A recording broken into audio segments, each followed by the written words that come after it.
Have you ever thought about how much time and hard work college athletes put in on a weekly basis? Really, think about it. Then think about how they have to manage school and a social life all at the same time. I'm speaking today to tell you the reasons why college athletes deserve to be paid. Although there are many reasons why I feel this way, a couple key reasons are it provides income to players who don't have time to get a job and the risk of injuries to players. This is an issue that the NCAA can no longer ignore. To begin with, I believe college athletes should be paid because they do not have time to get a job. College athletes spend countless hours on mastering the sport that they play. To be exact, according to the Business Insider, collegiate athletes may spend more than 40 hours a week practicing. Those kind of hours barely leave time for studies, much less time to get a job. Also, 40 hours a week is the same amount of hours of having a full-time job, except no pay for it. The NCAA had close to $1.1 billion in annual revenue during its 2017 fiscal year. This income is a direct result of all student athletes giving their full effort and providing entertainment to millions of fans around the world. Why shouldn't these student athletes be compensated for their countless hours that they dedicate to their sport? Some may argue that they are getting paid because they are receiving an education. But consider this. Athletes in college have a much larger workload compared to an average student with hours.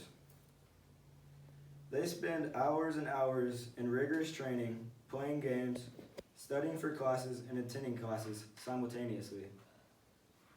When you look at all these responsibilities of a student athlete, one can see that this is truly a full-time job, as their job is to meet the expectations of their peers, coaches, and professors.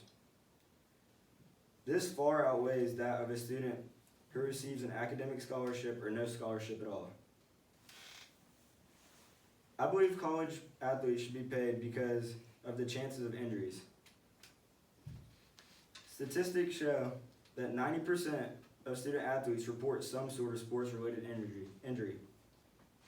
54% of student athletes reported that they have played while injured. In fact, college athletes put themselves at the same risk for injury as professional player in the same sport. Injuries in college are a serious problem. This can cause many issues. For instance, colleges often do not provide health care to help players with injury costs if hurt during that sport. This leaves all of the burden to families of players who may not have the money to pay for it. Another major issue that injuries may cause can be loss in scholarship. That's right. If a player has a serious enough injury, that university can drop that student's athletic scholarship. These players are the ones who risk their scholarship and costing their family more money every time they step on the field. They deserve a reward for that. A college athlete needs to be insured medically so their bodies cannot further develop lingering problems due to injury and stress on the tissue, muscles, and bones. The NCAA is a business that profits from student athletes. As I said earlier, the NCAA made over $1 billion in 2017, and this revenue came mainly from the hard work and dedication of student athletes. This is corrupt. Something must be done to stop this problem.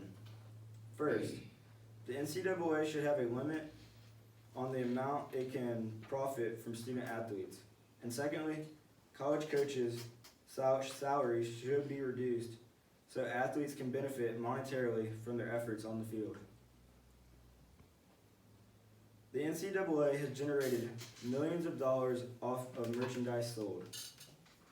The more successful individual athletes and teams are, the more money that is made from jerseys and other merchandise. Money should not be made off of an athlete if the athlete is not receiving money.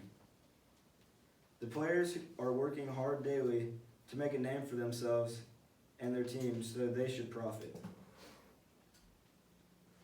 College coaches' salaries should be lowered in order for athletes to receive money. Coaches' salaries have been continue to increase year after year. According to MarketWatch, Clemson head coach Dabo Swinney signed a new record-breaking 10-year, $93 million contract, making him the highest paid D1 college coach.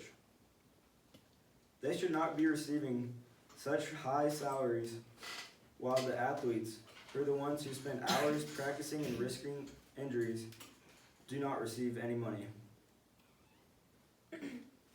So how will this work? Money will come from a merchandise sales and by reducing coaches' salaries. Several states are looking at laws that allow athletes to profit from their name. A percent from the sale of any merchandise that uses their name or image would be given to the player over the course of the year enrolled at the college. Also, college coaches' salaries would be reduced by a set percent. For example, let's look at Swinney's $9.3 million annual salary and reduce it by 10%. That would generate $930,000 in 1 year for student athletes. This does not even look at the bonuses that coaches receive for winning bowl games or championships. In conclusion, I want everyone here today to think about how much money is being made by college athletes. They often put in more work than anybody else in college. Athletes put in just as many hours with their sport than a person with a full-time job. Some will state that these students should not get paid hundreds of thousands of dollars while in college, and they are 100% correct. No one is asking for a luxurious lifestyle, but enough for a player to be comfortable and compensated for the hours of work that they put in for their colleges. The NCAA recently acknowledged earlier this year that would allow student athletes to benefit from their name, image, and likeliness. This means that they should benefit from their name or image when it is used in merchandise such as jerseys sold. Remember that this is a billion-dollar industry that is not paying their employees, the players. How would you feel working for a company for free? Thank you.